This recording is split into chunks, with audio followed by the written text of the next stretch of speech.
Hi, guys. Welcome back to a new episode of Tech It Simple. Today, in this video, I'm going to show you how you can download your PayPal application on iPhone. Keep watching the video till the end to download your PayPal application on iPhone. Firstly, go ahead and open up your App Store. In the search box, type in PayPal and make a search. You're going to see the search results displayed on the screen. Simply tap on the Get option right next to the application to begin the downloading process. While downloading an application, make sure that you're connected to a strong internet.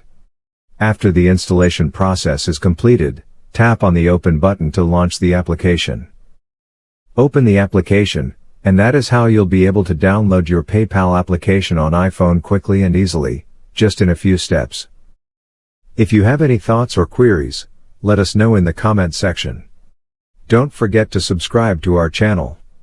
Also, press the notification bell icon so that YouTube will notify you whenever we post a new video.